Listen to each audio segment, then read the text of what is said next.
YouTube channel अनुज law associates पर। आज हम बात करेंगे जो हाल में ही लखनऊ यूनिवर्सिटी और जो कुछ और विश्वविद्यालय हैं जिन्होंने कोविड के चलते हुए आपका जो एग्जामिनेशन पैटर्न है उसको एमसीक्यू बेसिस कर दिया है। इससे आपने देखा कि हाल में कई सारे बच्चे ऐसे हैं जो इस पैटर्न की वजह से उनकी बैक लग गई।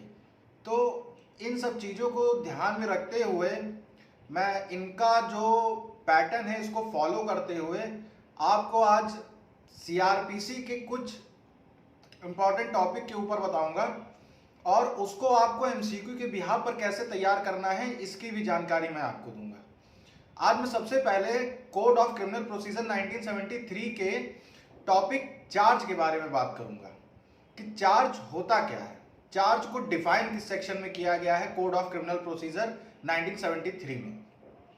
जो कोड ऑफ क्रिमिनल प्रोसीजर 1973 है उसमें चार्ज को सेक्शन 2D में डिफाइन किया गया है और इसमें बोला गया है चार्ज में भी डिफाइंड एज एक्यूजेशन। एक्यूजेशन का मतलब यहां पर क्या है? एक्यूजेशन का मतलब है आरोप, मतलब कि किस तरह का आरोप उस एक्यूज पर्सन पर लगा हुआ है, किस तरह का चार्ज उस पर जो है प्रूफ है होगा, किस तरह का मतलब उस पर फ्रेमिंग होगी चार्ज की, इन सब चीजों के बारे में बताया गया है। उसके बाद इसमें बोला गया है it is a statement in writing drawn up by a magistrate against the accused giving him full information of the crime of which he is charge. उसके बाद बताया गया है कि ये एक ऐसा स्टेटमेंट है जो लिखित तौर पर मजिस्ट्रेट द्वारा एक्यूज्ड को बताया जाएगा, यानी कि अभियुक्त को बताया जाएगा कि उस पर किस तरह का आरोप उस स्टेटमेंट में मेंशन किया गया है, लिखा गया है। A charge is precise formulation of the specific accusation made against a person who is entitled to know its nature at very earliest stage।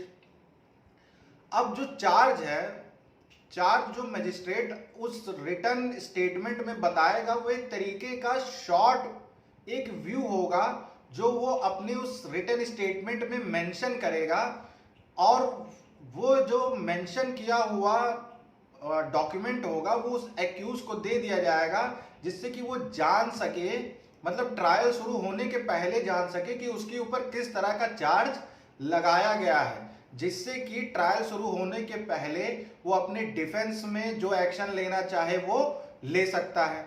अच्छा, अब ऑब्जेक्ट क्या है चार्ज का?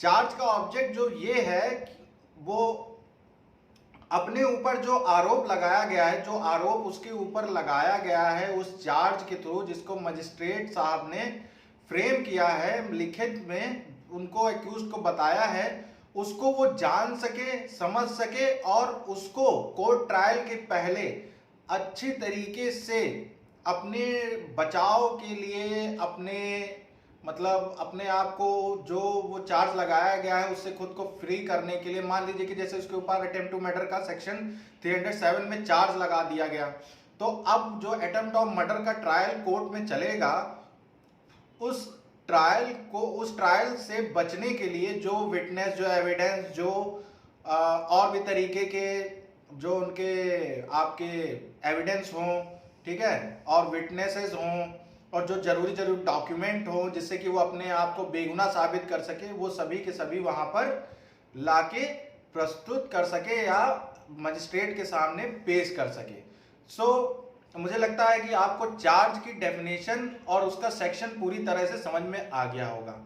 अब ध्यान देने वाली बात यह है कि अगर आप इसको, आपका एग्जाम किसी यूनिवर्सिटी में थ्योरी बेसिस पे होता है, वहां पर आपको लिखना होता है, 10 नंबर का क्वेश्चन आएगा, 5 नंबर का क्वेश्चन आएगा, तो वहां पर भी आप इसका यूज कर सकते हैं।